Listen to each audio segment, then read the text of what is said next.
சூழலை உருவாக்குவதற்காக முடிவெடுப்பது என்று வரும்போது காட்சி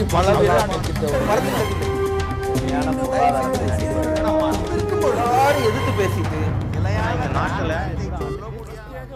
வணக்கம் நண்பர்களே, நேர்பட பேசு நிகழ்ச்சிக்கு வரவேற்கிறோம். ஒரு பக்கம் கட்சியினுடைய தலைவர்கள் தமிழகம் முழுக்க பிரச்சார பயணத்தை தொடங்கி இருக்கிறார்கள். ஆளும் ஆட்சியாக இருக்கின்ற அண்ணா திராவிட முன்னேற்ற கழகத்தினுடைய பொதுச் செயலாளர் ஜெயலலிதா, இன்னொரு பக்கம் திராவிட முன்னேற்ற கழகத்தினுடைய பொருளாளர் ஸ்டாலின் என பரப்புரையில் பரபரப்பாக இயங்கிக் கொண்டிருக்கிறார்கள். இன்னொரு பக்கம் மக்கள் நல கூட்டணியை தலைமையேற்று நடத்தி கொண்டிருக்கின்ற விஜயகாந்தும் பரப்புரையில் இருந்து கொண்டிருக்கிறார். அதே நேரத்தில் கட்சி தலைவர்கள் பரப்புரைக்கு போன பிறகும் இன்னமும் வேட்பாளர் பட்டியலில் மிகப்பெரிய ஒரு அதிருப்தி எல்லா கட்சிகளிலுமே வெளிப்படுகிறது. வெளிப்படையாக அது வருகிறது. ஒவ்வொரு தேர்தலிலும் இப்படியான அதிருப்திகளை நாம் பார்த்திருக்கிறோம் என்றாலும் கூட இந்த முறை அது சாலை மறியல் அல்லது கட்சி தலைவர்களுடைய வீடுகளை முற்றுகையிடுவது அல்லது கட்சி தலைமைக்கு சென்று கட்சி அலுவலகங்களில் முற்றுகையிடுவது என்று நூற்றுக்கணக்கான மக்கள் தினமும் வந்து வேட்பாளர்களை மாற்றுங்கள் என்கிற கோரிக்கை முழக்கங்களோடும் தங்களுடைய எதிர்ப்பை பதிவு செய்கின்ற இந்த சூழலையும் பார்க்கின்றோம். தொண்டர்களுடைய மனநிலையை புரிந்து கொள்ளாமல் கட்சி தலைமைகள் இப்படியான முடிவுகளை எடுத்து வேட்பாளர்களை அறிவிக்கிறார்களா, அல்லது கட்சி தலைமை எடுக்கின்ற இந்த முடிவைக்கு கட்டுப்படாமல் தொண்டர்கள் வெளியே வந்து சாலை மறியல் உள்ளிட்ட விஷயங்களில் செய்து கட்சிக்கு எதிரான ஒரு மனநிலையை மக்கள் மத்தியில் உண்டாக்குகிறார்களா? இது குறித்து தான் விவாதிக்க இருக்கின்றோம். அதோடு தலைவர்களுடைய பரப்புரை குறித்தும் நம்முடைய விவாதம் தொடரும். இன்றைய நம்முடைய விவாதத்தில் பங்கேற்கிறார்கள் அதிமுகவின் சார்பாக திரு ஆவடிக்குமார், திராவிட முன்னேற்ற கழகத்திலிருந்து திரு வைத்திலிங்கம், மறுமலர்ச்சி திராவிட முன்னேற்ற கழகத்தின் திரு காரை செல்வராஜ், அரசியல் விமர்சகர் திரு பெருமாள் மணிகண்டன். அனைவருக்கும் வணக்கம். வைத்திலிங்கம், இன்னைக்கு நேற்றுக்குன்னு பெரிய அளவிற்கான போராட்டங்களை திராவிட முன்னேற்ற கழகத்திலிருந்து தான் பார்க்க முடியுது. இது உட்கட்சி ஜனநாயகத்தின் ஒரு வெளிப்பாடு அப்படின்னு எடுத்துக்கிறதா? நிச்சயமாக. அழக்கூட உரிமை இல்லாத அஇஅதிமுகவை போன்ற மர்மதேசம் போன்ற கட்சி அல்ல திமுக. இது உயிர் போல தொண்டர்களுடைய குரலை பிரதிபலிக்கிற இயக்கம். கலைஞருடைய அறிக்கை இன்றைக்கு நீங்க பார்த்துருப்பீங்க இருக்கு. நீங்க சொன்னது முன்பு ஒரு 4-5 இடங்கள்ல அவர்களை எங்களுடைய எதிர்பார்ப்புக்கு ஏற்ப தேர்வு இல்லை என்ற குறை இருக்கத்தான் செய்கிறது. ஆனால் கலைஞர் அவர்களுக்கெல்லாம் இன்றைக்கு ஒரு அன்போடு அவர்களுடைய கடமை கண்ணியம் கட்டுப்பாடு அந்த கடமையை நினைவூட்டி எல்லாவற்றையும் ஆய்ந்து எடுத்த முடிவிலே இருக்குமானால் நீங்கள் சற்று பொறுத்திருங்கள். அண்ணா சொல்லிய வார்த்தைகள் எல்லாம் எத்தனை ஆண்டுகள் பொறுத்திருப்பது அப்படிங்கறது ஒண்ணும் இல்ல. நீங்க 173 வேட்பாளர்களுக்கு 5000 பேர்ல இருந்து செலக்ட் பண்ணணும்னு சொன்னா பாக்கி ஏனைய உறுப்பினர்கள்லாம் கொஞ்சம் பொறுத்தான ஆகணும். இது சாத்தியம். இது தவிர்க்க முடியாத முடிவு. எந்த கட்சியும் இந்த நிலைமை எங்களுக்கு மட்டும் இல்ல. இன்னைக்கு அஇஅதிமுகவில் 100 சட்டமன்ற உறுப்பினர்களுக்கும் 10 அமைச்சர்களுக்கும் வாய்ப்பு மறுக்கப்பட்டிருக்கிறது. அது மட்டும் இல்ல, எவர்களெல்லாம் தூக்கினார்களோ, ஒரு சட்டமன்ற உறுப்பினர்களாக அமைச்சர்களாக இருப்பதற்கு தகுதியில்லை என்று நீக்கினார்களோ அவர்களுக்கு மீண்டும் போட்டியிட வாய்ப்பு கொடுத்திருக்கிறார்கள். இதெல்லாம் அந்தந்த கட்சி தலைமை எடுக்கக்கூடிய வெற்றி வாய்ப்பு என்கிற ஒன்றை அளவுகோலை வைத்து எடுக்கக்கூடிய முடிவுகள். இதற்கு அந்த கட்சி தொண்டர்கள் ஒப்புக்கொள்கிறார்களா அல்லது அமைதியார்களா? நேர்காணல் அப்படின்னு ஒரு விஷயத்தை நடத்துறீங்களா? நேர்காணலின் மூலமாகத்தான் வேட்பாளர் தேர்வு நடக்குதா அப்படிங்கிற கேள்வி தான் இங்க முன்வைக்கப்படும். ஆய்வு செய்து சிஐடி ரிப்போர்ட்லாம் வாங்கி வந்த ரிப்போர்ட்ல முதலமைச்சர் ஜெயலலிதா இப்ப 10 முறை மாற்றம் பண்ணிருக்காங்களே, அதை பத்தி நம்ம பேசுவோம். திராவிட முன்னேற்ற கழகத்துல தொடர்ந்து அத்தனை மூத்த தலைவர்களும் அமர்ந்து நேர்காணல் நடத்துறீங்க. அந்த நேர்காணலுக்கு அத்தனை தயாரிப்போடையும் அவ்வளவு பேரும் வர்றாங்க. அவர்களுடைய எண்ணங்களை பிரதிபலிக்கிற அளவுல இந்த வேட்பாளர் பட்டியல் இல்லையா? திமுகவுக்கு மற்ற கட்சிகள் எடை போடும் பொழுது நீங்கள் ஒப்பீட்டு அளவில் நீங்கள் மதிப்பு எடுத்தீர்களே, ஆனால் மற்ற கட்சிகளில் நடக்கிற கேலி கூத்தெல்லாம் இங்க நடக்கிறதா? 1-2 தவிர்க்க முடியாது. உங்களுடைய பிரச்சனைக்கு என்னோட கேள்வி, மக்களுடைய பிரச்சனையாது உட்கட்சி பிரச்சனை. உங்களுக்கு சீட்டு கிடைக்குதா கிடைக்கலையாங்கிறது உங்க கட்சி தலைமைக்கு உங்களுக்குமான பிரச்சனை. இதுக்கு எதுக்கு சாலை மறியல் பண்ணி ஒட்டுமொத்த மக்களுடைய பிரச்சனைகளை இதை நீங்க எதிர்கொள்ளும்போது மக்களுடைய எதிர்ப்பு, மக்களுடைய வெறுப்பு உங்கள் மீது வராதா? இல்ல, நிச்சயமா வராது. அதாவது உயிர் போடும் துடிப்போடும் இருக்கிற இயக்கத்தில் இருக்கிற இயல்பான வெளிப்பாடுகளை இயல்பான ஒரு வெளிப்பாடு எதிர்ப்பை நீங்க பதிவு பண்றதுக்கு ஜனநாயக முறையில 1000 முறைகள் நீங்க நேரா போய் இன்னைக்கு உங்க தலைவர் வீட்டுல போய் நான் வந்து முறையிட போறேன் அப்படின்னு ஒரு குரூப் வருது. அழுப்பு பொங்கி அணைஞ்சிடும். 2 நாள்ல இதெல்லாம் அமைஞ்சிடும். அது ஒன்றும் சந்தேகம் இல்லை எங்களுக்கு. அவர்கள் தங்கள் கடமையை உணர்வாங்க. எப்பவுமே அப்படி 2 நாள்ல அமைங்கிடுவாங்கன்ற அடிப்படையிலேயே நீங்க வந்து எப்போதும் கொடுக்கிற அதே அலோகேஷன்ல வருதா? இல்ல, அப்படி இல்ல. அதாவது நிச்சயமாக தலைமை அவர்களை அழைத்து பேசி அவர்களது குறைகளை தீர்த்து அவர்களை சமாதானப்படுத்தி அல்லது தக்க முடிவுகளை தலைமை மேற்கொள்ளும் என்ற நம்பிக்கை எல்லோருக்கும் இருக்கிறது. இந்த பேட்டிகள்ல வெளிப்படையாக பேட்டிகள் கொடுக்கிறவங்க எல்லாரும் சொல்றது, இந்த முறை திமுக தலைமை பல புதிய முகங்களை அறிமுகப்படுத்த போறோம், இளைஞர்களுக்கு வாய்ப்புகள் கொடுக்கப்படும், இப்படியான ஒரு நம்பிக்கைகள் கொடுக்கப்பட்டது. அதெல்லாம் நடக்கல. மீண்டும் 76 புதுமுகங்கள் 19 வந்து மகளிர், 106 பட்டதாரிகள். இந்த புதுமுகங்கள் அடிப்படை புதுமுகங்கள் அப்படிங்கறத என்னென்ன அடிப்படையில எல்லாம் புதுமுகங்களா நாங்க எடுத்துக்கிறது? எல்லாரும் பட்டதாரிகள், இன்ஜினியர்கள், டாக்டர்கள், வழக்கறிஞர்கள் என்று எல்லா தகுதி படைத்தவர்களாக அலசி ஆராய்ந்துதான் இந்த பட்டியல் தேர்வு செய்யப்பட்டிருக்கிறது. திமுகவுல பாரம்பரியமாக இருக்கிற முன்னாள் அமைச்சர்களுடைய மகன்களுக்கும் பேரன்களுக்கும் ஒதுக்கப்படுகிற இடங்களையும் கூட புதுமுகங்கள் பட்டியல்ல கொண்டு வரீங்க. அதை எந்த அடிப்படையில புதுமுகங்கள் எடுத்துக்கிறது? 50 ஆண்டுகளுக்கு மேலாக கழகத்திற்கு தொண்டு செய்தவர்களுடைய குடும்பங்களை எல்லாம் உதாசீனப்படுத்திவிட முடியாது. அவைகளுக்கு உரிய மரியாதை. 50 ஆண்டுகளாக கிளை செயலாளராக இருக்கிற ஒருத்தருடைய குடும்பத்துக்கு யார் என்ன பண்றது? 1-2% இருக்கிறதெல்லாம் அது வந்து எல்லாம் அல்ல. விதி விலக்குகள் விதி ஆக மாட்டாது என்பது பொது நியதி. அதை நீங்கள் மனதில் கொள்ள வேண்டும். இல்ல இதுல நான் வந்து ஒரு பெரிய பட்டியல் உங்களுக்கு கொடுக்க முடியும். யார் யார் முன்னாள் அமைச்சர்கள், அவருடைய மகன்கள் யாரு, மருமகள்கள் யாரு, இந்த எல்லாமும் இருக்கிறது. ஒரு 2% அப்படிதான், 2% குள்ளதான். மாவட்ட செயலாளர்களில் பெரும்பாலானவர்களுக்கு இடங்கள் கிடைத்திருக்கிறது. முன்னாள் அமைச்சர்களில் பெரும்பாலானவர்களுக்கு கொடுத்திருக்கீங்க இடங்களை. திருப்பியும் பலமுறை போட்டியிடுகிற வாய்ப்பு 5 முறை, 6 முறை, 7 முறை, 8 முறை, 10 முறைன்னு வாய்ப்புகள் கொடுக்கப்படும் போது மற்றவர்கள் வாய்ப்பு தான் அளவுகோல். அதற்கு மேலாக தொண்டு, விசுவாசம், மக்களுடைய எதிர்பார்ப்பு அனைத்தையும் அளவுகோலாக கொண்டுதான் இந்த தேர்வு நடைபெற்றிருக்கிறது. இதுதான் மிகச் சரியான தேர்வு. பல கட்ட ஆய்வுகளுக்கு பிறகுதான் இந்த தலைமை இந்த முடிவு எடுத்திருக்கிறது. இந்த பட்டியல் தொண்டர்களையும் பொதுமக்களையும், இன்னும் சொல்ல போனா கலைஞரோட சொல்லியிருக்காரு, தமிழக கட்சியெல்லாம் விட்டுட்டு தமிழகத்தினுடைய எதிர்கால நலன் கருதி இந்த முடிவை நீங்கள் ஏற்றுக்கொள்ள வேண்டும், அதை மட்டும் நீங்கள் சீர்தூக்கி பார்க்க வேண்டும் என்று வேண்டுகோள் எடுத்திருக்காரு. அதான் உண்மை. அதனால நீங்களும் முரசொலியை படிப்பீங்க, நானும் தொடர்ந்து பல ஆண்டுகளா படிச்சுட்டு ஒவ்வொரு தேர்தலுக்கு முன்னதாகவும் இப்படியான 2-3 கடிதங்களை நான் தொடர்ந்து படிக்கிறேன். அந்த நிலைதான் தொடர்தாங்கிற கேள்வி இருக்கு. நம்ம தொடர்ந்து பேசலாம். ஒரு கட்டுக்கோப்பான ஒரு இயக்கம் அப்படின்னு நீங்க எல்லாருமே எப்பவுமே பெருமை கொள்கிற ஒரு இயக்கமாக நீங்க அதை ப்ரமோட் பண்ணிப்பீங்க. நீங்க தொடர்ந்து சொல்ற ஒரு விஷயம், அங்கேயும் அந்த மாதிரியான வெளிப்படையான எதிர்ப்புகள் வருது. இது என்ன அடிப்படையில் வருது? இல்ல, வழக்கறிஞர் வைத்திலிங்கம் அவர்கள் பேசுகின்ற போது சொன்னார் மர்ம தேசம்னாரு. ஆனால் எது மர்ம தேசம்னு இன்னைக்கு பத்திரிகைகளை பார்த்தவங்களும் நேற்றைக்கு மாலை ஊடகங்களை பார்த்தவங்களுக்கு தெரியும். நேற்று அந்த வேட்பாளர் பட்டியலை பிரசவிப்பதற்காக பட்ட நரக வேதனை என்ன நடந்தது, ஏன் வந்து கோச்சிக்கிட்டு போனாங்க, யார் வெளியிட்டாங்க, எப்படி வெளியிட்டாங்க. இவங்க சொல்லக்கூடிய திமுகவினுடைய தலைவர் அவர் விருப்பப்பட்ட ஒருத்தருக்கு ஒரு பல்லாவரம் தொகுதியில் இடம் கொடுக்கறதுக்கு எவ்வளவு பிரச்சனைகளை சந்திக்க வேண்டியிருந்ததெல்லாம் பார்த்தோம். அதனால எது மர்ம தேசன்றது அவரே 6 முறை பட்டியலை மாற்றியவர்கள். நீங்க வந்து திமுக பட்டியலுக்காக இவ்வளவு கஷ்டப்படுறீங்க. மர்ம தேசம்னா அந்த பட்டியல் மாற்றம் வராது. வெளிப்படைத்தன்மை இருக்கிறதுனாலதான் ஒருத்தர் மேல ஒருத்தர் ஏதாவது ஒரு காரணத்தை சொல்ல அந்த காரணம் பரிசீலனைக்கு உட்படுது. அது மர்ம தேசத்தில் அது நடக்காது. வெளிப்படைத்தன்மை இருக்கிற டிரான்ஸ்பரன்சி இருக்கிறதுனாலதான் அது நடந்திருக்கு. அதனால மர்ம தேசம்ன்றது திராவிட முன்னேற்ற கழகத்துக்கு எந்த விதத்திலையும் குறையாம மணப்பாறை உள்ளிட்ட பகுதிகளில் போராட்டங்கள் வெடிக்குது. அதிமுக அறிவிக்கப்பட்ட வேட்பாளருக்கு எதிராக வெளிப்படையாக போராட்டங்கள் நடக்குது. தென் மாவட்டங்கள்ல போஸ்டர்ஸ் பாக்குறோம். இப்படியான நிலைகள் அதிமுகவிலையும் இருக்கிறது. அதாவது பிரச்சனைகள் இல்லாம தேர்தலில் பிரச்சனைகள் இருக்கதான் செய்யும், அது இருக்கு. ஆனா ஒரு 3 வேட்பாளர் ஒரு இடத்துல அடிச்சு விரட்டுறதும், சட்டையை கிழிச்சு அனுப்புறதும், 3 வேட்பாளர் உள்ள நுழைய விடாம தடுக்கிறதும், அதுக்கு மறியல் பண்றதுக்காக ரோட்ல போற பஸ்ஸை மறிக்கிறதும், அதுக்கு பிறகு அந்த வேட்பாளர்களை போட்டு அடைச்சு வைக்கிறதும், அந்த வேட்பாளரை போய் போலீஸ் சட்டம் ஒழுங்கை காப்பாற்ற வேண்டிய போலீஸ் வேட்பாளரை காப்பாற்றுகின்ற நிலையும் வந்ததெல்லாம் எந்த கட்சியிலன்னு உங்களுக்கே தெரியும்.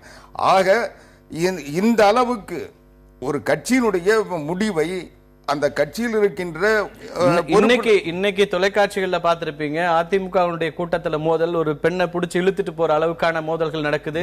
மணப்பாறையிலும் வெளிப்படையா நீங்க இதே சட்டம் ஒழுங்குக்கான ஒரு பிரச்சனை ஏற்படக்கூடிய அளவுக்கான போராட்டம் தான் இது. எந்த கட்சியும் திமுக அதிமுகல இன்றைக்கு 2 நாட்கள்ல திமுக அதிகமா நடக்குதுன்னு சொல்லலாம். ஏன்னா அவங்க வேட்பாளர் பட்டியல் இப்ப வந்திருக்கிறது. தொடர்ந்து உங்கள் மீதான உங்க கட்சியிலும் இப்படியான விஷயங்கள் நடந்துட்டு தானே இருக்கு.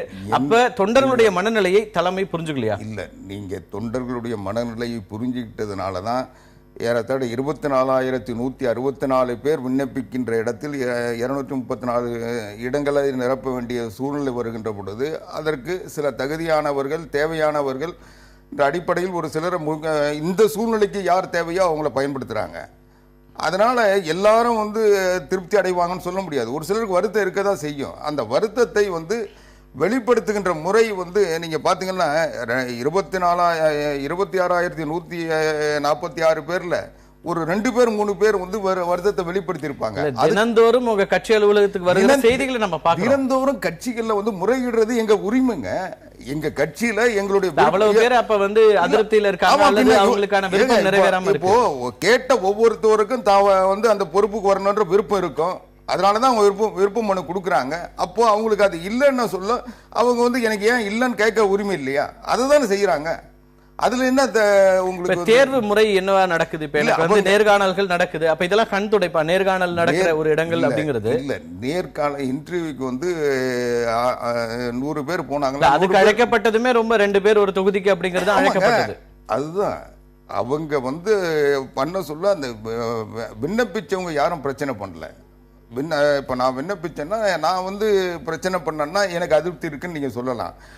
ஆனா எனக்கு மனசுல இருக்கிற குறைய தலைமையில சொல்றதுக்கு எனக்கு உரிமை இருக்குல்ல. அதுதானே செஞ்சிட்டு இருக்கோம். நாங்க வந்து அறிவிச்ச வேட்பாளர் வந்து அடிச்சு விரட்டல. அடிச்ச வேட்பாளரை தொகுதிக்குள்ள வரவிடாம தடுக்கல. நாங்க எங்க கட்சியினுடைய நிர்வாகிகளோ நிர்வாக அமைப்புகளோ எந்த இடத்துலயும் சாலை தலைவர் நினைத்தவருக்கு இடம் கொடுக்க முடியல அப்படின்னு சொல்றீங்க. இப்ப உங்க இடத்துல உங்க தலைவர் முடிவு பண்றதா மொத்தமா வருது, அங்கேயும் செய்திகள் வருது அதிகார மையங்கள் மூலமாக நடக்குது அப்படின்னு. நீங்க அது வந்து யூகங்கள்ல எது வேணா சொல்லலாம். ஆனால் முழுக்க எல்லாருமே சொல்றது, இன்னும் சொல்ல போனா உச்சகட்டமா சொல்ற வார்த்தை சர்வாதிகாரம் நடக்குதுன்னு சொன்னாங்க. அவரே வந்து அதை தான் சொல்லிட்டு இருக்காரு. ஆக ஒரு சர்வாதிகாரத்துல இன்னொருத்த தலையிட முடியுமா? தர்மபுரியில உயர்கல்வித்துறை அமைச்சர் பழனியப்பன் கலந்து கொண்ட கூட்டத்துல தள்ளுமுள்ளு ஏற்பட்டது. நேரடியாக அங்க வந்து ஒரு பெரிய அளவுக்கான மோதல் போக்கையும் பார்க்க முடிஞ்சிச்சு. வேட்பாளர் அறிவிப்பு, அதற்கு பிறகான கூட்டங்கள், இது மாதிரி நிறைய உதாரணங்கள் சொல்ல முடியும். சமீபத்தில் நடந்த உதாரணம் அதாவது ஒரு கட்சியினுடைய கூட்டத்தில், அந்த ஊழியர் கூட்டத்தில் கட்சிகள் ஒருத்தருக்கு ஒருத்தர் பிரச்சனை வர்றது, அவங்க மேல அதிருப்தி தெரிவிக்கிறது. அவர் கடந்த காலத்துல வந்து அதுதான் இப்ப அணைக்கட்டிலயும் நடந்தது. வேலூர்ல அணைக்கட்டு இல்ல, அங்கதான் நீங்க இது வந்து ஊழியர் கூட்டத்துக்கு போய் அங்க பிரச்சனை வரல. வேட்பாளர் அறிவிக்கப்பட்டவுடன் 3 வேட்பாளர்கள் ஒரு அங்க போய் அங்க ஒன்றிய செயலாளர் போய் பார்க்க போறாங்க. அவரை வந்து கடத்தி கொண்டு போய் வைக்கிறாங்க, அடிக்கிறாங்க, விரட்டுறாங்க, சாலை மறியல் பண்றாங்க. வேட்பாளரை மாற்றணும்னா ரோட்ல இருக்கிற பஸ் போகக்கூடாதுன்னு சொல்லி நிறுத்துறாங்க. இது எதுவுமே கட்சியினுடைய ஒரு அந்த இன்டோர் நிகழ்வுகள் இல்லை. இது எல்லாமே வந்து பொது இடங்கள்ல நடந்தது. அதனாலதான் நம்ம பேச வேண்டிய நிலைக்கு வந்தது. நம்ம தொடர்ந்து பேசலாம். இவங்க கட்சியிலேயாவது கட்சிக்குள்ள இருந்து இவங்களோட எதிர்ப்புகளை பதிவு பண்றதை பாக்குறோம். மதிமுகல கட்சியை விட்டே விலகுறாங்க. என்ன அப்ப நடக்குது? ஒவ்வொரு முறையும் இப்படியான விஷயங்கள்ல தலைமை சரியான முடிவெடுக்காம போகுதா? தொண்டர்களை கட்சியை விட்டு வெளியில போகிற அளவுக்கான முடிவுகள் எடுக்குதா? இல்ல தொகுதி உடன்பாட்டிலே தொகுதிகளை பற்றி பேசி பெறுவது என்பது ஒரு 6 இயக்கங்கள் சேர்ந்து பேசுகிற பொழுது விட்டு கொடுக்க போக வேண்டிய சூழ்நிலை 6 இயக்கங்களுக்குமே உண்டு. அப்படித்தான் அந்த கிருஷ்ணகிரி தொகுதியை நமக்கு கேட்டு பெற முடியவில்லை. அந்த தொகுதிக்கு வெற்றி வாய்ப்பு இருக்கிறவர்கள் கேட்கிற பொழுது அந்த தொகுதியை, அந்த மாவட்டத்திலே எந்த தொகுதியும் எங்களுக்கு கிடைக்கல. ஸோ அந்த கிருஷ்ணகிரி தொகுதியில் நிற்க வேண்டும் என்று நினைத்துக் கொண்டிருந்த மாவட்ட செயலாளர் அவர்கள் இந்த தொகுதி கிடைக்காதனால விலகி இருக்கார். அப்போ அவ்வளவுக்கு தொகுதி கிடைக்கலங்கிறதுனால கட்சியை விட்டு விலகக்கூடிய அளவுக்கான ஒரு மாவட்ட செயலாளர் வச்சிருந்தீங்க. இல்லை, இயல்பாக அது நம்ம எல்லாரும் இப்ப ஒரு 32 மாவட்ட செயலாளர் இருக்காங்கன்னா ஒருத்தர் 2 பேர் அப்படி இருக்கிற இயல்பு தான். பொறுப்புல இருக்கிற ஒருத்தர் கட்சியினுடைய பிடிப்பாக தலைமையோட பிடிப்பு இல்லாம ஒரு தேர்தலில் இடம் கிடைக்கல அப்படிங்கிறதுனால கட்சியை விட்டு விலகிறார் அப்படின்னா எப்படியான தலைவர்கள்? பொறுத்தவரை கடந்த 22 ஆண்டு கால போராட்டம் தான். வாழ்க்கையில நிறைய போராடி இந்த முறை வெற்றி வாய்ப்பு அதிகமாக அந்த 22 ஆண்டு கால போராட்டத்தினுடைய உச்சகட்ட ஒரு ஆதங்கத்தில் அவர் வெளியேறிட்டாரோ? உச்சகட்ட ஆதங்கம் அதை நீங்க ஒரு தனிப்பட்ட முறையில் ஒரு மனிதனுடைய அவரை மட்டும் சொல்லல, இன்னைக்கும் கூட ஒரு ஒன்றிய செயலாளர் கட்சியை விட்டு விலகி இருக்கிறாரு. இது தொடர்ந்து நடக்கும் போதுதான் இந்த கேள்வி வருது. திருச்செங்கோடு ஒன்றிய செயலாளர் கட்சியை விட்டு வெளில போயிருக்காரு. சீட்டு கிடைக்கல, உங்களுக்கான தொகுதி கிடைக்கல, அதை கேட்டு பெறவில்லை அப்படிங்கும் போது அப்ப தலைமை இதெல்லாம் கன்சிடர் பண்றது இல்லையா? இல்ல, தலைமை ஒட்டுமொத்தமாக ஒரு 35 லட்சம் பேர் உறுப்பினர் இருக்கிற பொறுப்பில் இருக்கிற ஒரு கட்சியை நடத்துகிற பொழுது இயக்கத்தை விட்டு ஒன்று கிடைக்கவில்லை என்று வெளியே செல்லுகிற போது அது தனி மனிதனுடைய இயல்பு தான் அதுக்கு காரணமே தவிர கட்சியினுடைய தனி மனிதனுடைய இயல்பா அப்படின்னு நான் புரிஞ்சுக்க முடியல. நீங்க 2011 சட்டமன்ற தேர்தலில் போட்டியிடாம தவிர்த்துட்டீங்க. கட்சியில இத்தனை நாட்களாக இருக்கிறவங்களுக்கு தேர்தல் அப்படிங்கிறது தான் முக்கியமானதாக இருக்கும். ஒரு ஜனநாயகத்துல ஒரு கட்சியில போட்டியிடுகிற கட்சிகள்ல தேர்தல் ரொம்ப முக்கியமான ஒரு விஷயம். அப்படி போட்டியிடாத தேர்தலை விட்டு இந்த முறை வரும்போது அவர்களுடைய எதிர்பார்ப்பு அப்படின்னு ஒன்று இருக்கத்தான எதிர்பார்ப்புக்கான தொகுதிகள் வந்து நம்ம வந்து 6 இயக்கங்கள் சேர்ந்து ஒரு போராட்ட களத்தில் இருக்கிற பொழுது 40 தொகுதிகள் கிடைக்கும் என்று நாங்கள் நினைத்திருந்தோம். 40 தொகுதிகள் கிடைக்கும். இப்ப தமிழ் மாநில காங்கிரஸ் உள்ளே வருகிற பொழுது ஒரு சின்ன எதிர்பார்த்த இயக்கங்கள் தேமுதிக உள்ளே வருகிற பொழுது விட்டுக் கொடுக்க வேண்டிய சூழ்நிலை 40 எங்களுக்கு 29 அளவுக்கு நாங்கள் குறைச்சிருக்கோம். தமிழ் மாநில காங்கிரஸுக்கே 3 தொகுதிகளை நாங்கள் விட்டுக் கொடுத்திருக்கோம். அந்த கூட்டணிக்காக கட்சிகள் உள்ளே வந்த போது கட்சிகளே உடையக்கூடிய ஒரு சூழலையும் பார்க்கிறோம். அதாவது 2 செய்திகள் நம்ம அதுல பார்க்கிறோம். ஒன்று வந்து கட்சியில் வந்து அந்த உடன்பாடு இல்லாமல், இந்த கூட்டணியிலே உடன்பாடு இல்லாமல் ஒரு சில பேர் பிரிந்து சென்று மாற்று இயக்கத்தில் சேர்ப்பது என்பது என்னை பொறுத்தவரை அது தனி மனித இயல்பு தான். அது வந்து ஒரு பெரிய கட்சி அமைப்பாக உருவாக்கப்பட்டிருக்கிறார்கள், கூலிக்கு மாரடித்திருக்கிறார்கள். அவர்களோடு வந்திருந்தால் அவர்கள் எல்லாம் சிறந்த தலைவர்கள். உங்களோடு இருந்த வரைக்கும் அன்னைக்கு வரைக்கும் திரு வைகோ அவர்களே சொல்றாரு, நான் போன உடனே பார்ப்பேன் திரு சந்திரகுமார் எங்கே இருக்கிறார் அப்படின்னு தேடுவேன்னு ஒரு உயர்வாக வைத்திருந்தவர் உங்களை எதிர்த்து வெளியில போடணும்னே இப்ப எதிர்த்து வெளியில போய் அவருடைய செயல்பாடுகள் என்னன்னு தெரிஞ்சதுக்கு இப்பதான் விமர்சனம் வைக்கிறோம். இதை செய்யாம இருந்தால் ஒரு தலைமை மீது அப்படி ஒரு குற்றச்சாட்டை, அதாவது தலைமை மீது குற்றச்சாட்டை சுமத்தி அந்த தலைமையோடு இருந்து அவர்கள் போராடி இருப்பது என்பது வேறு.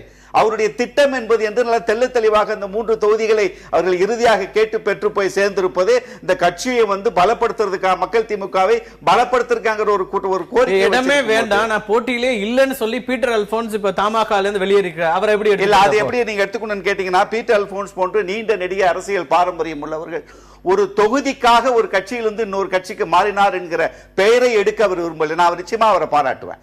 அவரும் சரி, காஞ்சிபுரம் விஸ்வநாதன் 2 பேரும் அறிவிச்சிருக்கிறாங்க. அவர் குறிப்பாக பீட்டர் அல்போன்ஸ் அவர்கள் நீண்ட நெடிய பாரம்பரியம் உள்ளவர், மிகச்சிறந்த ஒரு நாடாளுமன்றவாதி, சட்டமன்ற உறுப்பினர். அவர் 6 மாதங்களுக்கு முன்பாகவே நான் நிற்பதில்லை என்றும், அவர் காங்கிரசுக்கு மீண்டும் செல்லுகிற பொழுது நான் சட்டமன்ற தேர்தலில் சீட்டு கொடுத்தாலும் நிற்க மாட்டேன் என்று சொல்வது அவருடைய சிறந்த பண்பை காட்டுகிறது. அந்த பண்பை நம்ம பாராட்ட. அந்த எதிர்ப்புக்கு ஒரு மரியாதை இருக்குல்ல, அப்ப அவருடைய எதிர்ப்புக்கு ஏதோ ஒரு காரணம் இருக்குங்கிறதையும் ஒத்துக்கிறீங்களா? அவர் சொன்ன எதிர்ப்பு என்கிற வார்த்தைகளை நீங்க எடுத்து அலசி ஆராய்ச்சி பார்த்தீங்கன்னா, நாங்கள் ஜி.கே. வாசன் அவர்களை முதல்வராக பார்க்க விரும்பினோம். ஆனால் அதாவது ஒரு கட்சியினுடைய வலிமை என்பது அந்த கட்சியை எப்படி கொண்டு செல்ல வேண்டும் என்பதற்கு தலைவருக்கு மட்டுமில்லை, தலைவருடன் உடன் இருக்கிற எல்லாருக்கும் பொறுப்பு இருக்கு, இல்லைன்னு சொல்ல. ஒரு தலைவர் முக்கியமான தலைவராக இருந்தார். முடிவெடுக்கக்கூடிய இடத்துல தமிழ் மாநில காங்கிரஸ்ல திரு ஜி.கே. வாசனுக்கு அடுத்த இடத்திலையும் பீட்டர் அல்போன்ஸ் இருந்தாரு. அப்படியான ஒருத்தர் இந்த கூட்டணி முடிவு என்பது கட்சியினுடைய நலனுக்கும் சரியில்லை, தமிழகத்திற்கு நலனுக்கும் எதிரானதுன்னு சொல்லிட்டு போறாரு. இல்ல, அந்த 2 பேர் போகிற பொழுது மிச்சம் இருக்கிற 98 பேர் வந்து இந்த கட்சியினுடைய நல்லாதான் இருக்கும், இப்படிதான் போகணும். அண்ணா நம்ம ஏற்கனவே தெரியும், அவர்கள் அண்ணா திராவிட முன்னேற்ற கழகத்தோடு பேச்சுவார்த்தை நடத்தினார்கள், தொகுதிகள் கிடைக்கவில்லை. அடுத்த கட்ட சிந்தனை என்பது ஒரு இயல்பாக ஒரு மனிதன் பேசல அவங்களே சொல்லிட்டு இருக்காங்க. நீங்க தான் அப்படி பேசினதா சொல்றீங்க. தமிழ் மாநில காங்கிரஸ் செய்திகளை தான் சொல்றேன். அவர்கள் வந்து இறுதியாக அபிஷியலா பேசினாங்கிற செய்தி கூட நமக்கு தெரியல. ஊடகங்களில் பத்திரிகைகள் வந்த செய்தி தான் சொல்றோம். இத்தனை தொகுதி கேட்டாங்க, இவ்வளவு தொகுதி தான் கொடுக்கிறேன்னு சொல்லிருக்காங்க. இப்ப நான் இதுல ஒரே ஒரு கருத்தை பதிவு பண்ணிடுறேன். நீங்கள் அண்ணன் வைத்திலிங்க அவர்கள்ட்டையும் ஆவடிக்குமார் அவர்கள்ட்டையும் நீங்க கேட்கிற பொழுது கேட்ட கேள்விக்கு இந்த நிகழ்ச்சியினுடைய விவாதத்தினுடைய ஒரு கருப்பொருளுக்கான பதில் அவங்க 2 பேருமே சொல்லல. அதாவது கட்சிக்கும் கட்சியில் இருக்கிற வேட்பாளர் தேர்வு பெற்றவர்களுக்குமால தொடர்பு மிஸ் ஆயிருக்குதான் பாக்குறோம். ஏன் அந்த தொடர்பு விட்டு விலகி போயிருக்கிறது? இன்றைக்கு திமுகவை பொறுத்தவரை 42 தொகுதிகளில் போராட்டம். இது வந்த செய்திகளை வச்சு சொல்றேன். லிஸ்ட் வேணும்னா எங்கெங்கெல்லாம் போராட்டம் நடந்திருக்கு லிஸ்ட் கொடுக்க நான் தயாரா இருக்கேன். நான் இதை எடுத்து நான் சொல்லுகிற பொழுது எங்கள் மீது குற்றச்சாட்டு வரும், அந்த குற்றச்சாட்டுக்கு நான் பதில் சொல்ல கடமைப்பட்டிருக்கிறேன். 2 செய்திகள் தான். திமுக அண்ணா திமுக இந்த தேர்தலுடைய அணுகுமுறை நீங்க எடுத்துக்கிட்டீங்கன்னா இட்ஸ் கார்ப்பரேட் அணுகுமுறை. 1. 2வது தலைமையை தக்க வைத்துக் கொள்ளும், தங்களுடைய தலைமையை, தங்களுடைய இருப்பை தக்க வைத்துக் கொள்வதற்காக 2ஆம் கட்ட தலைவர்களை வளர விடாமல் செய்வதற்குமான ஒரு இடைவெளி போராட்டம் தான், ஒரு ஜெனரேஷன் கேப் மாதிரி ஒரு இடைவெளி போராட்டம் தான் அண்ணா திமுக இப்ப நடந்துகிட்டு இருக்கு. இது என்னன்னு கேட்டீங்கன்னா, நீங்க வந்து சாதாரணமாக வந்து கடந்த காலங்களில் அந்த மாவட்ட செயலாளர்கள், அந்த மாவட்டத்தில் இருப்பவர்கள் அடுத்த தேர்தலுக்கு இந்த கட்சியை நகர்த்தி கொண்டு போகிற பொழுது அந்த தொகுதியில் யார் மக்கள் பணியாற்றி கொண்டிருக்கிறார்கள், அந்த மண்ணின் மைந்தர்கள் யார் என்பதையெல்லாம் அலசி ஆராய்ந்து பார்த்து ஒரு தலைமைக்கும் அங்கே இருக்கிற தொண்டர்களுக்கும் அங்கே வரப்போகிற வேட்பாளர்களுக்குமான ஒரு சராசரியான ஒரு நட்பு இருந்தது. எப்பவுமே கண் பார்வையிலே இருந்தார்கள். ஒரு தலைவனுடைய கண்ணோட்டம் என்பது அந்த கட்சியில் இருக்கிற ஒவ்வொரு தொண்டன் மீது முக்கியஸ்தர்கள். இவர்கள் எல்லாம் அடுத்த சட்டமன்ற தேர்தலுக்கு நாம் வேட்பாளர்களாக கொண்டு வர நினைக்கிற பொழுது அவர்கள் மீது ஒரு ஈர்ப்பும் அவர்கள் ஒரு பார்வையும் இருந்து கொண்டே இருந்தது. ஆனால் இப்பொழுது அந்த பணியை கட்சி தலைமைகள் அண்ணா திமுகவும் செய்வதில்லை. யாரோ ஒரு கார்ப்பரேட் கம்பெனிக்காரங்க உட்கார்ந்து, உளவுத்துறை உட்கார்ந்து ஒரு 5 பேரை லிஸ்ட் எடுத்து கொடுத்து இவர்கள் தான் வேட்பாளர் என்று அதை தலைமை ஏற்றுக் கொள்கிற மதிமுக தலைமை அதெல்லாம் செய்து கொண்டிருக்கிறது. நிச்சயமா சொல்லராஜ் அவர்கள் சொல்றதுல இருந்து ஒரு விஷயம் தெளிவாகுது.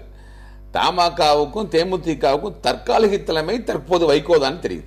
இல்ல அப்படி எல்லாம் இல்ல, நீங்க அப்படி சொல்ல முடியல. ஆனா ஒண்ணு என்ன முடிச்சிடறேன். இது இந்த இடைவெளி இல்ல, உங்களோட குற்றச்சாட்டுக்கு அவர் பதில் சொல்லிட்டாரு. இன்னொன்னு சொல்லிடுறேன், சேர்த்து சொல்லிட்டேன்.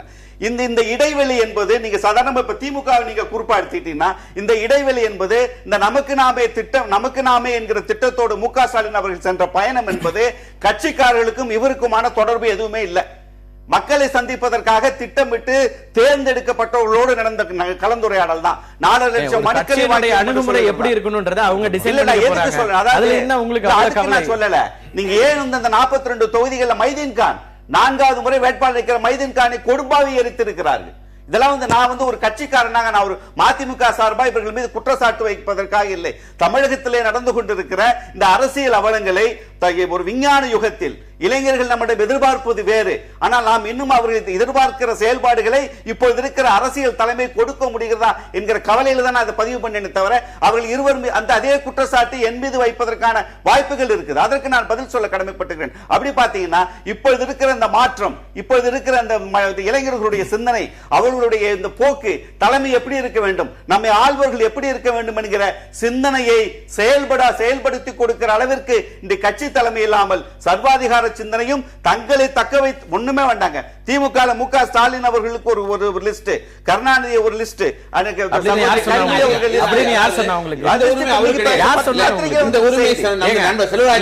வேட்பாளர் பட்டியலை அறிவிப்பது கட்சி தலைமை. வைக்க வேண்டுமானால் 5 கட்சிகளுக்கு ஸ்கீம் பண்ணலாம். 6 பேரை எப்படியும் கடகத்தை திமுக பக்கம் விடாமல் செய்திருக்கணும். உங்க அசைன்மெண்ட் வேணா நீங்க திமுக யாரை தேர்ந்தெடுக்க வேண்டும், எப்படி அந்த அதிகாரமோ உரிமையோ தகுதியோ உங்களுக்கு கிடையாது. இடைவெளி சொல்றேன். ஒண்ணு இல்ல, இந்த அணைக்கட்டு தொகுதியில இந்த வேட்பாளர்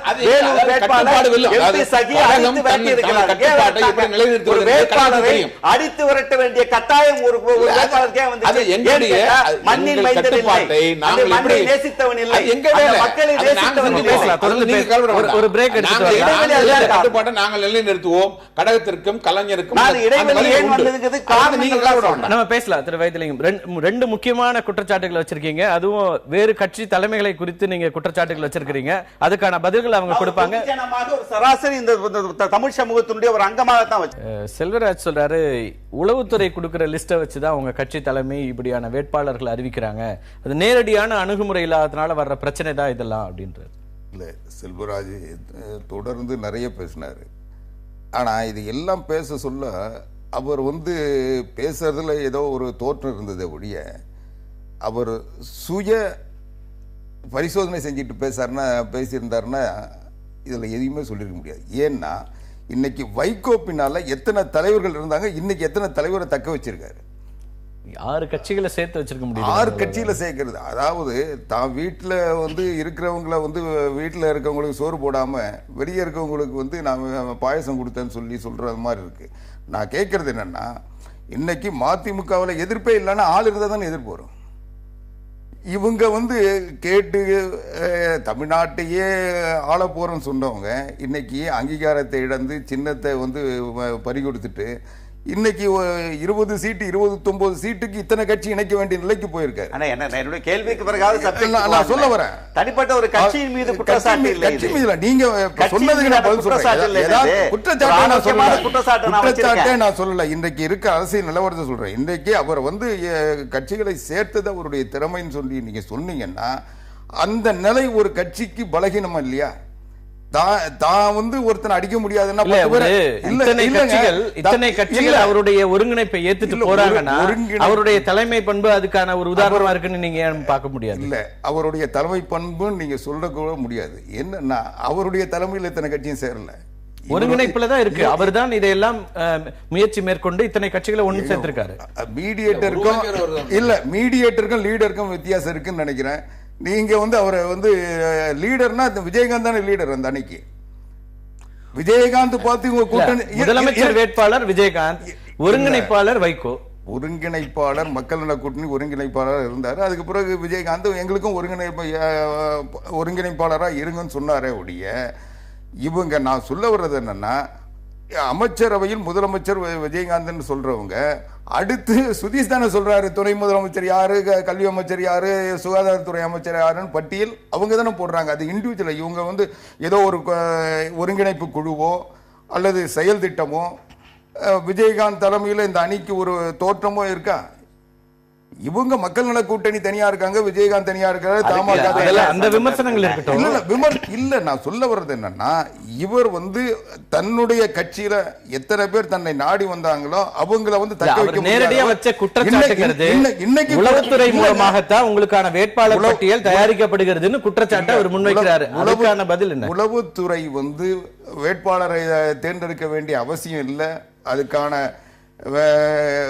பலகீனமும் அதிமுகவோட இல்லை. அதிமுகவில் ஒவ்வொரு சின்ன கிராமத்தில் கூட ஒவ்வொரு பூத்துலையும் நாங்கள் கட்சி அமைப்புகள் வச்சிருக்கோம். எங்கள் கட்டுக்கோப்பான அமைப்பு, எங்கள் அமைப்புகள் தமிழ்நாடு முழுக்க கிளை இல்லாத இடமே இல்லைன்ற அளவுக்கு நாங்கள் செயல்பாட்டில் இருக்கிறோம். அதனால அந்த முடிவுகள் சரியா இருந்ததுன்னா ஏன் இத்தனை முறை மாற்ற வேண்டியிருக்கிறது? ஒவ்வொரு தேர்தலையும் வேட்பாளர் பட்டியல் மாறுவதுங்கிறது ரொம்ப இயல்பான ஒரு விஷயம். அதிமுக வேட்பாளர் பட்டியல் அறிவிக்கப்பட்ட வேட்பாளர்கள்லாம் இதுக்கு உங்களுக்கு வித்ட்ராயல் டேட் வரைக்கும் உறுதிப்படுத்த முடியாதுன்னு சொல்லக்கூடிய அளவுல இருக்குது அப்படின்னா அப்ப என்ன விதமான தேர்வு நடக்குது? நிச்சயமா மாற்றம் இருக்கும். தேர்வுன்றது யாருக்கும் பட்டா பண்ணி கொடுக்கல. அந்த தேர்தல் கள சூழலுக்கு தக்கவாறு மாற்றங்கள் நடந்துகிட்டு தான் இருக்கும். ஒரு தேர்தலை சந்திக்கின்ற போது ஒரு கட்சி அந்த கள நிலவரத்து தக்கவாறு ஆட்களை மாத்துறாங்க. அதனால அவங்க தவறு செஞ்சாங்க, அவங்க குற்றவாளிகள்ன்ற நோக்கத்தோட மாற்றுறதில்லை. அந்த யாருக்கு எந்த நேரத்தில் எது சரியா இருக்குமோ அதை செய்யறாங்க. ஆனா அதே நேரம் அந்த பாதிக்கப்பட்டவர்கள், அந்த மாற்றப்பட்டவர்கள் யாராவது அதை கிளைம் பண்றாங்களா? யாராவது கட்சி விட்டு போறாங்களா? யாராவது புதுசா கட்சி ஆரம்பிக்கிறாங்களா? யாராவது கட்சி தலைமையை குறை சொன்னாங்களா? அது இல்லையே. எங்களுக்குள்ள நடக்கின்ற அப்படியெல்லாம் பேசிட்டு கட்சியில இருக்க முடியுமாங்கிற கேள்வியை தான் இவங்க எல்லாம் வைக்கிறாங்க. அவங்க இல்ல கட்சி விட்டு போறாங்கல்ல. நான் என்ன சொல்றேன், ஒரு தலைமை தவறு செய்தது என்று நம்பினால் அவங்க அந்த கட்சி தலைமை ஏற்று கட்சியில தொடருவாங்களா? ஆமாமா, கஞ்சா கேஸ் போடுவீங்க, தேச துரோக வழக்கு போடுவீங்க, பயம் இருக்கத்தானே செய்யும்.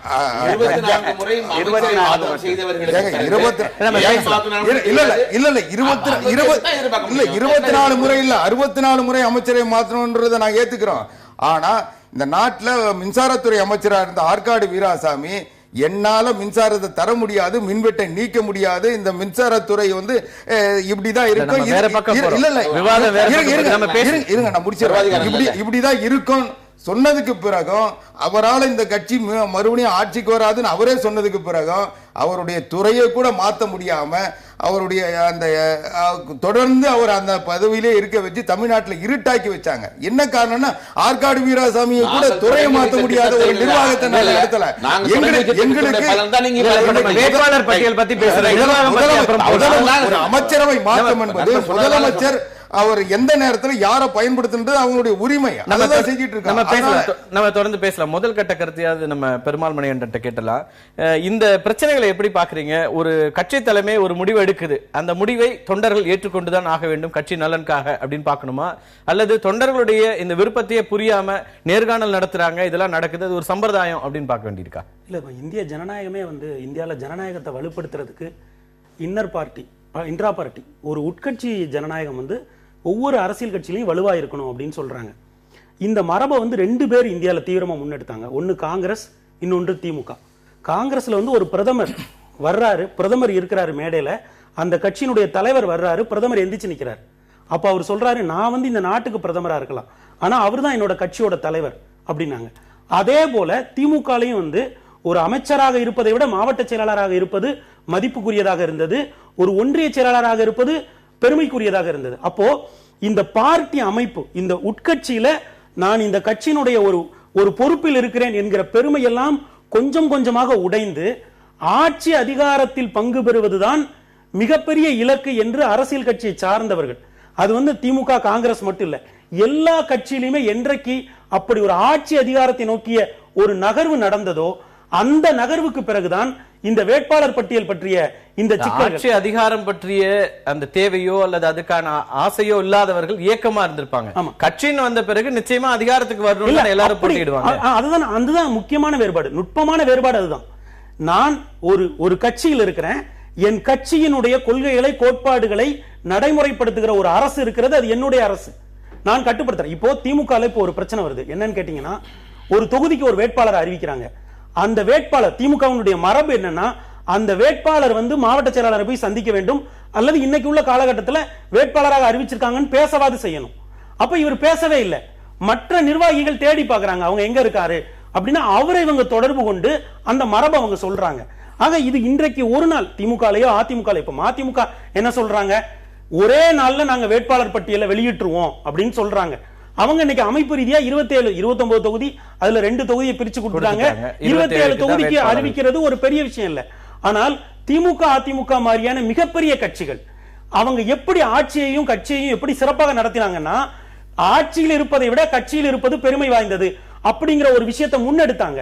ஆனால் அது என்றைக்கு மாறியதோ, நீங்க இப்ப சமீபத்துல பாத்தீங்கன்னா, நீங்க இவங்க இந்த மாவட்ட அமைப்பு இது எல்லாமே ஒரு இப்ப நீங்க முன்னாடி வந்து கலைஞர் எப்பவும் மாவட்ட பொறுப்புகளுக்கு வருவதற்கான ஒரு பெரிய போட்டி தான் நடந்துட்டு இருக்கு. திமுகவிலயோ அதிமுகவிலயோ மாவட்ட செயலாளருங்கிறது இன்னைக்கும் அந்தஸ்துக்குரிய ஒரு அந்தஸ்துக்குரியதா இருந்தது. அப்ப என்னன்னா, முதல் பலவீனம் இந்த 2 பெரிய இயக்கங்களுமே எங்க சந்திச்சதுன்னா, இந்த அமைப்பு ரீதியான தேர்தலை நடத்துகிற பொழுதே ஒரு இன்ஃப்ளூயன்ஸ் ஆரம்பிச்சிட்டாங்க.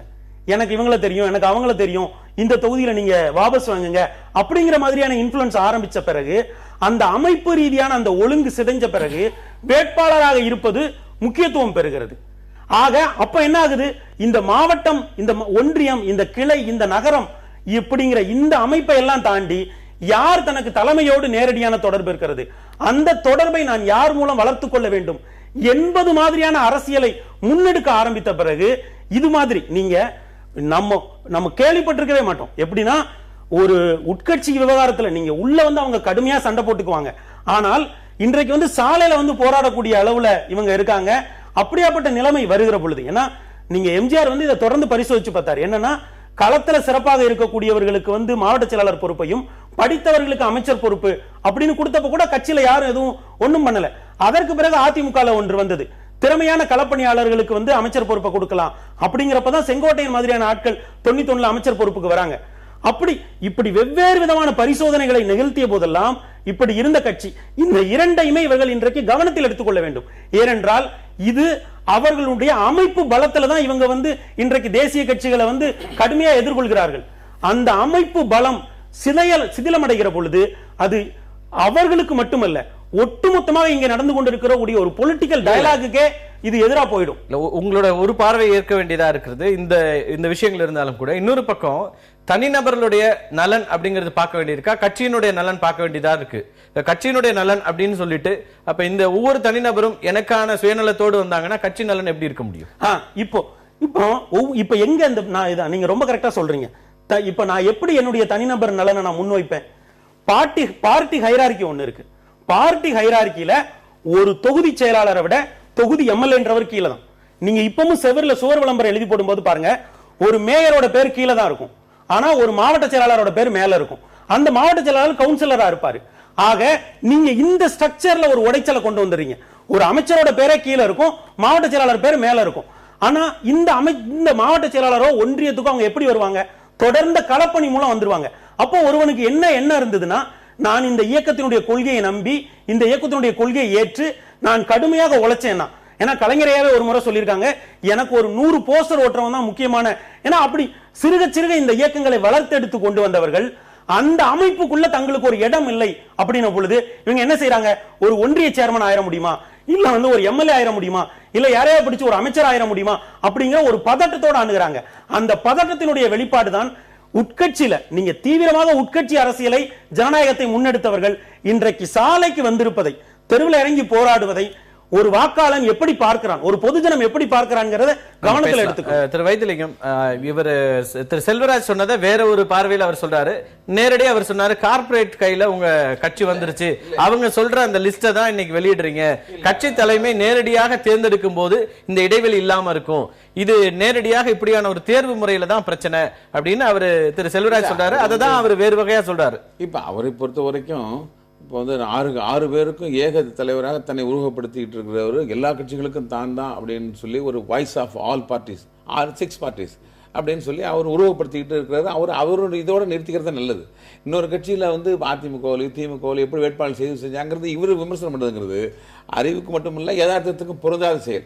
யதார்த்தத்தில் இன்னைக்கு மனிதநேய மக்கள் கட்சிக்கு 5 சீட்டு கொடுத்தோம். உளுந்தூர்பேட்டையில் ஒரு சீட்டு எங்களுக்கு வந்து தகுந்த வேட்பாளர்களை மாற்றிங்கன்னு சொல்லி அவங்கள முன் வந்து கொடுக்குறாங்க. இப்போ திமுக அந்த இடத்துல வேட்பாளரை அறிவிக்குதுன்னு சொன்னால் அது இயல்பான மாற்றம். இயல்பான அதாவது கலப்ப நிலவரத்தை ஏற்றார் போல இயல்பான மாற்றம் இதெல்லாம் தெரியுது. இப்ப இருக்கிற கேள்விங்கிறது நீங்க ஏற்கனவே மாவட்ட அமைப்புகளை ஒரு கட்டமைப்பு கொண்ட ஒரு கட்சி திமுக. அங்க வந்து நீங்க உங்க தலைவர் ஒரு மாவட்டத்துக்கு போகணும்னாலும் அந்த மாவட்ட செயலாளர்கிட்ட சொல்லிட்டு போகக்கூடிய ஒரு கட்சி. ஆனால் இன்னைக்கு மாவட்ட செயலாளர்கள் மூலமாக இந்த தேர்வுகள் நடக்கிறதுங்கிறத தாண்டி நேரடியாக அதிகார மையங்கள் வந்து அதன் மூலமாக வேட்பாளர்கள் அந்த குற்றச்சாட்டு அவர் முன்வைக்கிறார். அதுக்குதான் பதில் கேட்கிறேன். தகவல் அடிப்படை இல்லாத தகவல், அதாவது இதுக்கு ஆதாரபூர்வமானது எதுவும் கிடையாது. அதாவது பல்வேறு சூழ்நிலைகளிலே பல சோர்ஸுகளில் இருந்து அவங்க செய்திகள் சேகரிப்பது என்பது வேறு, ஆனால் முடிவெடுப்பது என்பது வேறு. பல கோணங்களில் இருந்து பல முகாம்களில் இருந்து தகவல்களை சேகரித்து ஒன்றிணைத்து ஒரு குழுவை அமைத்து அங்கே எல்லா தகவல்களையும் ஆய்வு செய்து ஒரு முடிவெடுக்கின்ற தலைமையாகத்தான் கழக தலைமை இருக்கிறது. அதுதான் நடந்து கொண்டிருக்கிறது. அதுதான் நடைமுறை, அதுதான் சாத்தியம் கூட. எல்லா கட்சிகளும் அதுதான் சாத்தியம். ஆனால் இது மாதிரி மற்ற கட்சிகளில் என்ன நடக்குதுங்கிறது உளவு செய்து அது தவறு இது தவறு அவர்களுக்கு திமுகவை பத்தியோ அதிமுகவை பத்தியோ அல்லது மற்ற கட்சிகளை பத்தியுமே கூட நம்ம ஏன் விவாதிக்க வேண்டியிருக்குன்னா பிரச்சனை நடுரோட்டுக்கு வந்த பிறகு அதை விவாதிக்க வேண்டியிருக்கு. மட்டுமில்ல, அதையும் நம்ம மறந்துடக்கூடாது. ஏன்னா இந்த பொலிட்டிக்கல் பார்ட்டிஸ் வந்து எவ்வளவு ஸ்ட்ராங்கா இருக்கிறாங்களோ, எவ்வளவு ஜனநாயகம் அந்த அளவுக்கு தான் ஜனநாயகம்.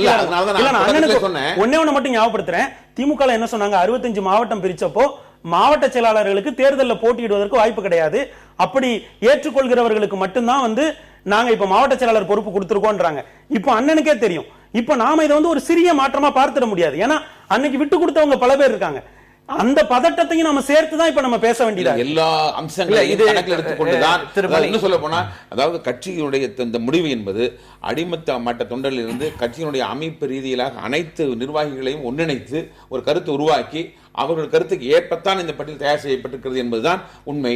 அதனால அந்த கட்டுப்பாடு இந்த இப்ப ஏற்பட்டிருக்கிற சின்ன சின்ன சின்ன சலசலப்புகளை எல்லாம் கட்டுப்பாடு என்ற மந்திரத்தின் மூலம் கலைஞருடைய சொல்லுக்கு இறுதியிலே அனைவரும் கட்டுப்படுவார்கள் என்ற சூழ்நிலை தான் திராவிட முன்னேற்ற கழகத்தில் இறுதியான. இது வெறும் திமுக அதிமுகவினுடைய பிரச்சனையா மட்டும் நம்ம பார்க்க முடியாது. ஏன்னா இது பெரிய கட்சிகளின் அடிப்படையில் வெளிப்படையா தெரியுது. நிறைய வேட்பாளர்களை போட்டிருக்காங்க, இந்த பிரச்சனைகள் வருது. ஆனால் மற்ற கட்சிகள் இதான நிலைமையா இருக்குது. அது மாறுபடுதா? வேற எந்த அரசியல் கட்சியாவது குறிப்பாக பெரிய அளவிற்கு இன்னைக்கு வந்து அங்கீகரிக்கப்பட்ட கட்சிகளாக இருக்கிற கட்சிகள்ல இதே பிரச்சனை தொடர்ந்து நீடித்துட்டு இருக்கிறது. நம்ம காங்கிரஸ்லயும் பார்க்கிறோம், பல்வேறு குழப்பங்கள் இருக்கிறது. தேர்தல் தொகுதி அறிவிப்பதற்கு முன்னதாகவே வேலையை தொடங்கிட்டேன், எனக்கு இந்த தொகுதியை கொடுக்கணும்னு சொல்லி ஒரு வேட்பாளர் வருகிற அந்த சூழலையும் பார்க்கிறோம். அப்ப அதை காங்கிரஸ் தலைமை புரிஞ்சுக்கிச்சா இல்லையாங்கிற கேள்வியும் இருக்கிறது. இந்த வேட்பாளர் தேர்வு முறை இந்த சிக்கல்கள்லாம் இருக்குன்னு இது வந்து தேசிய கட்சிகள்ல இது பெருசா இருக்கா? ஏன்னா இங்க இருந்து ஒரு மாநில தலைமை என்ன சொல்லுதோ அதுதான் அவங்க வந்து வேட்பாளர் அறிவிக்கிறாங்க. தலைமையோட நேரடியான தொடர்பே இல்லாம இந்த வேட்பாளர் தேர்வுங்கிறது நடக்கும். இங்கேயாவது நேரடியாக தலைவர்களை பாக்குறாங்க, நேர்காணல்ல தங்களுடைய பிரச்சனைகளை சொல்றாங்க, இல்லது நான் இது வரைக்கும் 5 தடவை கட்டியிருக்கேன் தலைவரேன்னு சொல்லி அது கேட்க முடியுது. அங்க அது கூட நடக்கிறது இல்லையா? ஆமா, தேசிய கட்சி வந்து நீங்க மன்மோகனை வச்சு புரிஞ்சுக்கலாம். எப்படின்னா அவர் சோனியாவை மட்டும்தான் பார்ப்பாரு. மக்கள் தன்னை பத்தி என்ன நினைக்கிறாங்க, தன்னோட இமேஜ் எப்படி போகுது அப்படின்னு. அது வந்து ஒரு தேசிய கட்சிகள் மேக்சிமம் ஒரு பியூரோக்ரசி ஸ்டைல தான் இயங்கும். அவங்களுக்கு டெல்லியில யாரையாவது தெரிஞ்சிருந்தது, இப்போ பாஜகவை பொறுத்தளவு அவங்களுக்கு RSSலயோ இல்ல டெல்லியில தேசிய பொறுப்புல இருக்கவங்களோ யாருக்கோ தெரிஞ்சிருந்தது, இல்ல காங்கிரஸை பொறுத்தளவுல டெல்லியில பொறுப்புல இருக்கிற யாரையாவது தெரிஞ்சிருந்ததுன்னா அவங்க மாநிலத்துக்கு ஒரு முக்கியமான இடத்துக்கு வந்துட முடியும். அப்படிதான் இருக்கு. ஆனா அதே மாதிரியான ஒரு விஷயம் இவ்வளவு காலம் இந்த 50 வருஷம் இவங்க பலமா இருக்கும் போதுதான் நம்ம இதை ஒரு பதட்டத்தோட விவாதிக்க வேண்டியதா இருக்கு. ஏன்னா இதுக்குள்ள இன்னொரு விஷயம் இருக்கு. இப்ப எப்படின்னா முன்னாடி இப்போ ஆட்சி அதிகாரத்துல இருக்கிறவங்க சொல்றதுதான் அதிகாரிகள் கேட்பாங்க. இப்ப முன்னாடி வந்து ஒரு டிரான்ஸ்பர்னு வைங்களேன், ஒரு ஒன்றிய செயலாளர் சொன்னா, ஒரு நகர செயலாளர் சொன்னா, ஒரு கிளைக்கழக செயலாளர் சொன்னா கட்சிக்காரன் சொல்லிட்டான்னு சொல்லி வாங்கி கொடுத்தாங்க. ஆனா இப்ப என்ன ஆச்சுன்னா அரசாங்கம் சார்ந்த எல்லாமே ஒரு கமிஷன் பேசிஸ்ல போயிருச்சு. அப்ப கட்சிக்காரங்களுக்கான அந்த மதிப்பீடு வந்து முழுக்க இழந்த பிறகு இதை வந்து நம்ம இதோட பின்னி பிணைஞ்ச ஊழலையும் நம்ம வந்து மறந்துடக்கூடாது. அதனால இது இவங்களை அமைப்பு ரீதியா பலவீனப்படுத்துது. அமைப்பு ரீதியா பலவீனமாகும் போது அது அவங்களுடைய எதிர்காலத்துக்கு ஒரு முக்கியமான விஷயம். அதை இவங்க கவனத்துல எடுத்துக்கொண்டு வேட்பாளர் தேர்வு சர்ச்சைகள் ஒரு பக்கம் இருக்கு, பிரச்சாரம் ஒரு பக்கம் போயிட்டு இருக்கு. உங்க பொதுச் செயலாளருடைய இந்த கூட்டங்கள்ல பார்த்தா இஷ்யூஸை பேசுறதுக்கு பதிலா வெறும் திமுக அதிமுக அட்டாக் தவிர வேற எதுவுமே நடக்குது. நாளைக்கு தான் பிரச்சார பயணங்கள் ஏற்கனவே நீங்க ஒரு முக்கியமான கூட்டத்தை மாமண்டூர்ல கூட்டுனீங்க. அந்த கூட்டத்துல நீங்க முன் வச்ச என்ன பிரச்சனை? ஒரு மாற்றை முன் வைக்கிறீங்க, மாற்று அரசியல்ங்கிறீங்க. அந்த மாற்று அரசியல்ல என்னெல்லாம் கொண்டு வருவோன்ற திட்டங்களை பேசுவதற்கு பதிலாக வழக்கமான இந்த திட்டபாணி அரசியல் அப்படிங்கிறது இன்னைக்கு இருக்கிற புதிய வாக்காளர்கள். உங்களுடைய கேள்விக்கு நாளை எங்கள் அன்பு தலைவர் வைகோ அவருடைய பிரச்சார பயணம் பதில் சொல்லும். தொடர்ந்து பேசலாம். பிரச்சார பயணம்னு சொன்னோன்னு நண்பர் காரை செல்வ சொன்னோன்னு எனக்கு ஞாபகத்துக்கு வருது. தமிழகத்தில் அரசியல் தேர்தல் பிரச்சாரத்தினுடைய வாணி நாமெல்லாம் கொஞ்சம் மறுபரிசீலனை பண்ணணும். இப்போ இன்னைக்கு தளபதி மக்கள் மத்தியில் சென்று பிரச்சாரம் பண்ணிட்டு இருக்கிறாரு. எல்லாம் மக்கள் எல்லாம் கூடின்னு இருக்கு. அவர்களோட ஒரு இன்டராக்ஷன் மாதிரி தான், ஒரு கலந்துரையாடல் மாதிரியான பிரச்சாரத்தை கொள்கைகளை சொல்லி எங்கள் திட்டங்களை சொல்லி பண்றாரு. அது வேறு, அதுக்கு மக்கள் ஆதரவளிக்க என்பது வேறு. ஆனால் ஒரு மந்தைகளாக மக்களை பாவித்து 10 மணிக்கு அழைச்சிட்டு போய் 3 மணி வரைக்கும் வெயிலில் காய வச்சு அவங்கள போலீஸை விட்டு வெளியே விடாமல் தடுத்து அதில் 2 பேர் இறங்குற அளவுக்கு இறந்து போகிற அளவுக்கு ஒரு இதே பாணி இன்னும் தொடர்ந்து கொண்டிருக்கிறது என்ற ஒரு அவல நிலை. அந்த ஒரு வேட்பாளர் பேசுகிறாங்க, தலைவர் பேசுகிறாங்க, வேட்பாளர்கள் எல்லாம் கைகட்டி இங்கே நிற்கிறாங்க கீழே. அது அவர்களுடைய கட்சி பாணியாக இருக்கலாம். ஆனால் பொதுமக்கள் பார்க்குற தமிழர்கள் எப்படி இதை ஜீரணிக்க முடியும், எப்படி ஏற்றுக்கொள்ள முடியுங்கிறது ஒரு பொது களத்திலிருந்து நான் சொல்றேன். பொதுவாகவே இன்னொரு கேள்வி நீங்க சொல்ற சம்பவம் ஜீரணிக்க முடியாத ஒரு தமிழகத்தில் நிலவுகிற ஒரு அவல நிலையை நான் பதிவு செய்தாக வேண்டும். அதனால பேசுறேன். இல்ல அந்த பிரச்சார பாணியை மாத்தணுங்கிறதுல எனக்கு கூட அந்த ஒரு பார்வை இருக்கு. நீங்க இன்னைக்கு ஊடகங்கள் பெருகிவிட்ட நாள் சூழல்ல இப்பவும் இந்த மாதிரியான பொதுக்கூட்டங்களோ அல்லது நீங்க ரோட் ஷோ போறன்றீங்க, ரோட் ஷோலயும் பல பேர் பாதிக்கப்படுறதுக்கான வாய்ப்புகள் இருக்கு. இந்த அணுகுமுறை மாற்றங்கள் அப்படிங்கிறது நடந்தா நல்லது. மனித மந்தைகளாக பாவித்து நடத்துகிற கொடுமை அகல வேண்டும். விரும்பவில்லையோ அதை நம்ம அரசியல் தலைவர்கள் நாம் திணிக்கிறோம். நான் பொறுப்பா ஒரு மறுமலர்ச்சி திமுக பொதுஜனமாக பேசினாலும் மக்கள் எதையெல்லாம் விரும்பவில்லையோ அதையெல்லாம் மக்கள் மீது இந்த தேர்தலில் நாம் திணிக்கிறோம். ஒரு 6 மணி நேரம் வெயில்ல காத்து கிடப்பதற்கு யாரும் தயாரா இல்ல. ஆனால் அவர்கள் உள்ள பொதுக்கூட்டத்தில் 1 மணி நேரம் உட்கார்ந்து பல இடங்கள் என்னன்னா இன்னைக்கும் இருக்கிறது இந்த தலைவர்களை நேர்ல பாக்குறது அப்படிங்கிறது தொண்டர்களுக்கான ஒரு உற்சாகமாக இருக்கிறது. அவங்க மணிக்கணக்கில் கடந்து இப்ப மட்டும் இல்ல, அது பல நேரங்கள்ல முன்னாடி எல்லாம் கால நிர்ணயம் கிடையாது, 10 மணி கிடையாது, 12 மணி 1 மணிக்கு வந்த தலைவர்கள் அதுக்காக காத்திருந்ததையும் பார்த்திருக்கிறோம். அந்த ஒரு நேரடி தொடர்பு அப்படிங்கிறது விஞ்ஞானம் வளர்ந்து ஊடகத்துறைகள் மூலமாக செய்திகளை கொண்டு சொல்லும் போது மாநாடுகள் இப்ப சேர்ற கூட்டம் பாத்தீங்கன்னா அந்த காலங்களில் நான் அறிந்து திராவிட முன்னேற்ற கழக கூட்டங்கள் மறுமலர்ச்சி திமுகவினுடைய ஆரம்பகால கூட்டங்கள்ல பாத்தீங்கன்னு சொன்னா சோறு கட்டிக்கிட்டு கிராமங்கள்ல இருந்து வட்டி கட்டிட்டு அந்த கூட்டத்தை கேட்கறதுக்கு வந்த காலமெல்லாம் இருந்தது. ஆனா இன்னைக்கு பத்திரிகை செய்திகள்ல பார்த்தா இந்த மாதிரியான கூட்டங்களுக்கு ஆள் சேர்ப்பதற்கு ஏஜென்ட்ஸ் இருக்காங்கன்றாங்க. ஒரே கூட்டமே பல்வேறு கட்சிகளுக்கு போற ஒரு சூழல் இருக்கு. அப்ப என்ன தலைமை தொண்டர்களுக்கான நேரடி மாநாடுகள் பொதுக்கூட்டங்கள் எல்லாம் கட்சி தொண்டர்களை ஒருமுகப்படுத்துவதற்காக ஒரு பயன் தான் இன்றைக்கு தேதியில. அதாவது மக்கள் நேசிக்கின்ற தலைவர்கள் எங்கே போனாலும் அவங்கள தேடி மக்கள் வருவாங்க. ஒரு சிலர் தலைவர்கள் சொல்லிக்கிறதுனால அவங்க போய் பார்க்க முடியாது, அதனால் அவங்க மக்களை தேடி போவாங்க. ஆக இன்றைக்கு இந்த தேர்தல் குறுகிய காலத்தில் முதலமைச்சர் புரட்சித் தலைவி அம்மா அவர்கள் இந்த 234 தொகுதி மக்களையும் சந்திப்பதற்கு அவங்க திட்டமிட்ட பயணம் மேற்கொண்டிருக்காங்க. இவங்க கொஞ்ச நேரத்துக்கு முன்ன மரியாதைக்குரிய காரை செல்வராஜ் குறுக்க பேசிட்டு இருந்தீங்கன்னா நீங்க ஏற்கனவே ஒரு லட்சம் அடிச்சு முடிச்சீங்க. அதாவது இன்னைக்கு இந்த பொதுவாகவே இன்றைக்கு அவர் பேச சொன்னாரு மாநாடுன்னாரு. இவங்க மாநாடுன்னு எதை சொல்றாங்களோ அததான் நாங்க பொதுக்கூட்டம் சொல்றோம். நீங்க என்னோட கேள்வி என்னன்னா என்ன வேணா நடத்துங்க, ஆனால் தொண்டர்களை இன்னைக்கு இருக்கிற உச்சி வெயில்ல இவ்வளவு கஷ்டப்படுத்தி உட்கார வச்சு இப்படி ஒரு விஷயம் நடத்தணுமாங்கிற ஒரு கேள்வியை பரிசீலனைக்கு கூட ஏன் எடுத்துக்க மாட்டேங்கிறீங்க? தொண்டர்களை யாரும் வற்புறுத்தல, யாரும் கொடுமைப்படுத்தல. தொண்டர்களுக்கு உரிய தொண்டர்களுடைய பிரச்சனையை தலைமை புரிஞ்சுக்கணுமா வேண்டாமா? நிச்சயமா தொண்டர்களுடைய விருதாச்சலத்துல நடந்த துரதிருஷ்டமான அந்த சம்பவம் அப்படிங்கிறது அதற்கு பிறகாவது நேரம் மாற்றப்பட்டதானா? அது கூட இல்லையே. இல்ல நேரம் மாற்றப்பட்டுள்ளது மட்டும் இல்லை, அந்த விருதாச்சலத்தில் கூட எல்லாருக்கும் வந்து உரிய வகையில் சேர் போடப்பட்டிருந்தது, உரிய எல்லாமே செஞ்சிருந்தாங்க. அதனால இது இரண்டு மரணங்கள் அப்படிங்கிறது வந்து அது அதாவது இப்போ இல்ல தேர்தல் வரும் போகும், பிரச்சாரம் வரும் போகும், சாலையில் ஒரு மனித உயிர் அப்படிங்கிறது மனித உயிர் வந்து விலை மதிக்க முடியாதது, திருப்பி பெற முடியாததுலாம் நான் ஒத்துக்கிறேன். இப்ப சாலையில போயிட்டு இருக்க சொல்ல திடீர்னு ஒருத்தர் வந்து ஹார்ட் அட்டாக் வந்து இறந்துடுறாரு, அதுக்காக வந்து சாலையில போறவங்க எல்லாம் இறந்துட்டாங்கன்னு பொருளா? இல்ல அதையும் நீங்க ஒப்பிட முடியுமா? நிச்சயமா மதிய நேரத்துல வெயில் பிரச்சனை இருக்கு, இதெல்லாம் இருக்கும்போது ஒவ்வொரு கூட்டத்திலையும் ஒரு தவறு நடந்துருச்சு, அந்த அனுபவத்திலிருந்து மாற்றணுங்கிறது கூட நீங்க முன் வரல அப்படின்னா நீங்க ஒரு சாலையில போற ஒரு இயற்கை மரணத்தையும் இதையும் ஒப்பிடுறதே எனக்கு புரியல. இல்ல இதே மாலை நேரத்துல வச்சா, இரவு நேரத்துல வச்சா, அந்த இரவு நேரத்துல அவங்க முடிச்சிட்டு ராத்திரி 10 மணிக்கு மேலேயே அவங்க வந்து பயணம் போனாங்கன்னா விபத்து நடந்து இதை விட பெரிய விபத்துகள் நடந்திருக்கு, ஏற்கனவே பல நிகழ்வுகள்ல நடந்திருக்கு. ஆக வந்து பயணம் அவங்க வந்து ஒரு 10 தொகுதி 12 தொகுதியிலிருந்து வர சொல்ல அவங்க மறுபடியும் திரும்பி வீடு போகணும். ஆக இரவு நேரத்துல வச்சா அது எப்படி போக முடியும்? நீங்க பொது வாழ்க்கையில இருக்கிறவரு ரொம்ப நாளா இருக்கிறீங்க, இல்ல ஒரு 65 வயதுல இருக்கிற முதியவர்கள் 4 மணி நேரம் 5 மணி நேரம் அந்த வெயில்ல ஒரு இடத்துல உட்கார்றதுங்கிறது எப்படிங்கறது நீங்க புரிஞ்சுக்கலாம். யாரை நீங்க சொல்ற 4 மணி அது வந்து உடல்நல குறைவால் மரணம் அடைந்தாங்கன்னு சொல்லி சொல்றாங்க. இதை நீங்க ஒரு மனசாட்சி உள்ள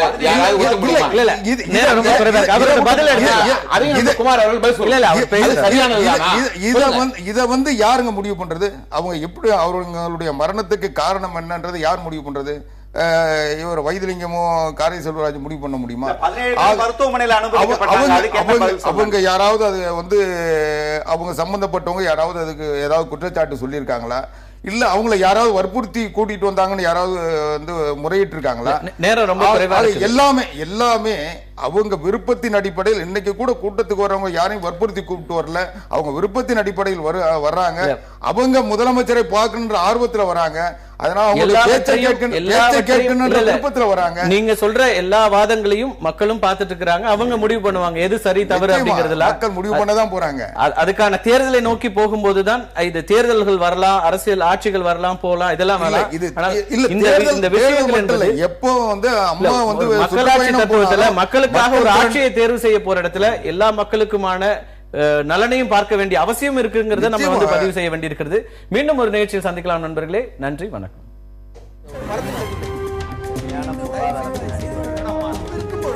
எதிர்த்து பேசிட்டு